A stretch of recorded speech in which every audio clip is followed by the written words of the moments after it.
SC ST बस्तियों में भी जाना चाहिए। नहीं, हम जाते नहीं SC ST की बस्तियों में, वो जाते हैं।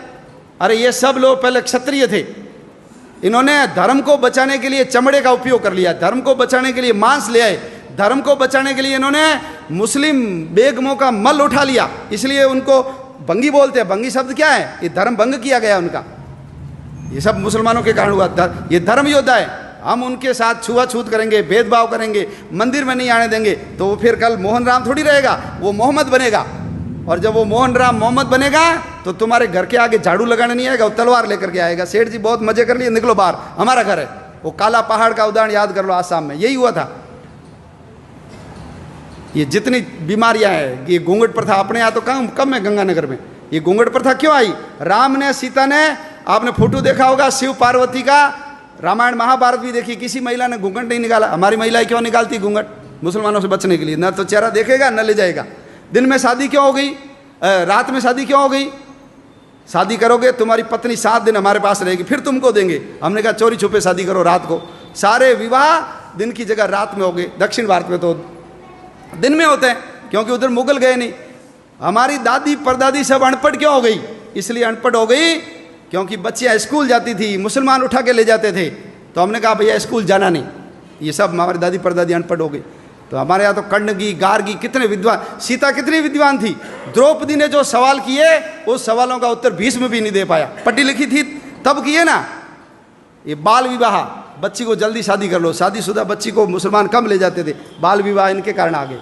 चमड़े का उपयोग, मांस का उपयोग। ये घर में लैट्रिन जाते नहीं थे, बाहर ही जाते थे। हड़प्पा मोहनजोदड़ो में कोई लैट्रिन नहीं निकली, ये जाते थे घर में, क्योंकि महिलाओं को उठा के ले जाते थे। किले से बाहर जाएगी तो घर भाग जाएगी, इसलिए किले में ही जाओ। अब बदबू आ गई तो क्या करें? इनको कहा मुसलमान नहीं बनना तो मल उठाओ। इन्होंने कहा मल उठा लेंगे, मुसलमान नहीं बनेंगे। तो ये सब धर्म योद्धा है, हम भूल गए। सुअर भी अपनी रक्षा के लिए पाला। सुअर रहेगा, मुसलमान घर पे नहीं आएगा। सुअर का तिलक लगाएगी लड़की, उसको कोई मुसलमान हाथ नहीं लगाएगा। तो अपनी रक्षा के लिए सुअर आ गया। आज जो सुअर पालते हैं हम उसको अछूत मानते हैं। ये नहीं होते तो 1947 नहीं, उससे पहले ही देश का विभाजन हो जाता। अंबेडकर जी मुसलमान बन जाते तो आप कल्पना कर सकते हो क्या हालत होती हमारी। अंबेडकर जी ने कहा ऐसे किसी धर्म में नहीं जाऊंगा जिसकी जड़ें विदेश से जुड़ी हुई है, इसलिए बौद्ध बने। कोई फर्क नहीं पड़ा, बौद्ध बने तो वही अंबेडकर जी रहे। उनके पिताजी का नाम रामजी अंबेडकर रहा, उनके गुरु का नाम महादेव अंबेडकर, कोई फर्क नहीं पड़ा। तो बौद्ध तो हमारे अवतार है। जैसे सिख परंपरा है, जैसे जैन परंपरा है, ऐसे बौद्ध परंपरा है। लेकिन है सब कौन? हम सब जाकर के मूल तो उस हिंदुत्व तत्व से जाकर के ही तो जुड़ते हैं। तो छुआछूत खत्म होनी चाहिए। इसलिए विश्व हिंदू परिषद का मंत्र है हिंदवः सोदरा सर्वे ना हिंदू पतितो भवेत्। सभी हिंदू सगे माँ जाए भाई है, कोई हिंदू नीच या पतित नहीं है। मम दीक्षा हिंदू रक्षा, मम मंत्र समानता। मेरी दीक्षा हिंदू की रक्षा करना और समानता लाना मेरा मंत्र है। ये विश्व हिंदू परिषद का उद्घोष है। आप सब लोग भगवान श्री कृष्ण से और विश्व हिंदू परिषद जिस पवित्र मंत्र को लेकर के इस संगठन के काम में लगा हुआ है, उस काम में जुटिए। देखिए दुनिया में 2 काम होते हैं, एक होता है इंपॉर्टेंट काम और एक होता है इमरजेंसी काम। घर में विवाह है, शादी होनी चाहिए, लेकिन उस समय माँ को हार्ट अटैक आ गया, आप क्या करोगे? शादी करोगे, माँ का इलाज कराओगे? बोलो, इलाज कराएंगे ना? तो ध्यान रखना, यदि हम नहीं रहे तो जैसे जम्मू कश्मीर से हिंदू भाग गया, जैसे इराक से हिंदू को भगा दिया, जैसे अफगानिस्तान से हिंदू को भगा दिया, पाकिस्तान से भगा दिया, नेपाल से भगा दिया, भूटान से भगा दिया, तिब्बत से भगा दिया, उधर म्यांमार से भगा दिया, श्रीलंका से भगा दिया, बाली, जावा, सुमात्रा, इंडोनेशिया, मलेशिया, जावा, ये सब हमारे थे, लेकिन सब के सब चले गए। ध्यान रखना, हमारे गुरु नानक देव जी का जन्म स्थान चला गया।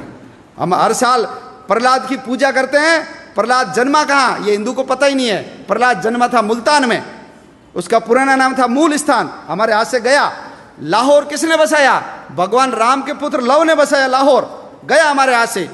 भरत का पुत्र था तक्ष, उसने बसाया तक्षशिला को, आज तक्षशिला हमारे हाथ में गया।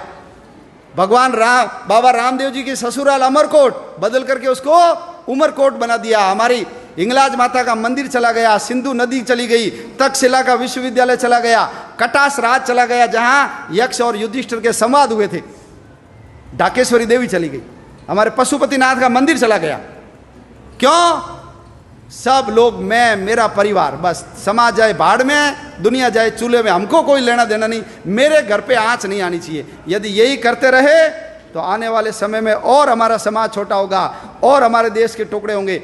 हमको सबको यदि समाज को बचाना है, धर्म को बचाना है, आने वाली अपनी औलादों की रक्षा करनी है, हम तो चले जाएंगे, लेकिन चौथी पांचवी पीढ़ी सब रोएगी देखना हमको कि तुम लोगों ने सब पता था, तुम केवल मैं और मेरा परिवार पैसे के चक्कर में लगे रहे, देश समाज धर्म के काम में नहीं लगे।